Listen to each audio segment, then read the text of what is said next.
Murid bernama Asuka adalah seorang siswa yang ramah tetapi bodoh dalam hal akademis. Meskipun ujiannya adalah yang termudah sejauh ini, dia tidak menjawab dengan benar dan mendapat nilai 0. Yoshida, pacarnya, melihat sisi baiknya dan menyatakan bahwa 0 adalah angka keberuntungan Asuka. Saat ujian sejarah, Asuka diminta menjawab pertanyaan untuk menyebutkan sebuah monumen yang terkenal karena mengabulkan permintaan ketika ditawari koin.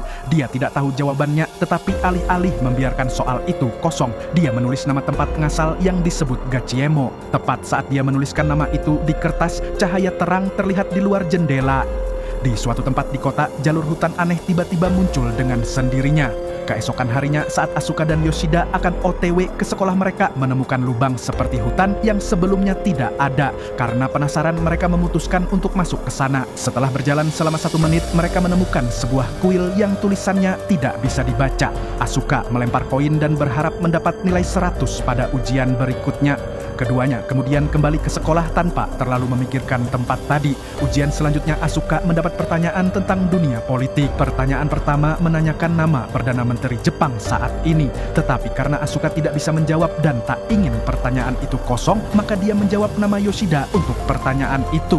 Di tempat lain, saat guru memberikan nilai hasil ujian, tiba-tiba kuil itu mulai bersinar dan begitu pula kacamata gurunya. Beberapa saat kemudian, Asuka menelepon Yoshida dan bertanya padanya apa yang membuatnya begitu lama. Yoshida mengaku bahwa dia sangat sibuk dan tidak bisa nongkrong hari ini.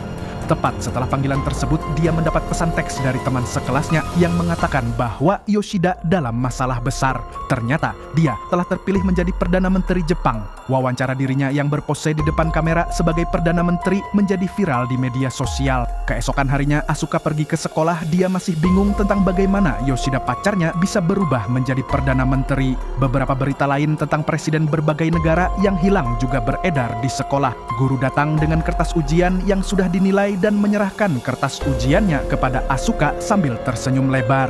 Cukup mengherankan, dia mendapat nilai 100 pada ujian itu meskipun dia membiarkan sebagian besar soalnya kosong. Ketika melihat lebih dekat, dia menyadari bahwa Yoshida menjadi Perdana Menteri karena dia menulisnya dalam ujian. Demikian pula, presiden negara lain menghilang karena dia membiarkan semua pertanyaan lainnya kosong. Kuil itu telah mengabulkan permintaannya, tetapi dengan cara yang berbeda dari yang dia kira. Sekarang, dunia akan berubah sesuai dengan jawabannya agar dia mendapat nilai penuh.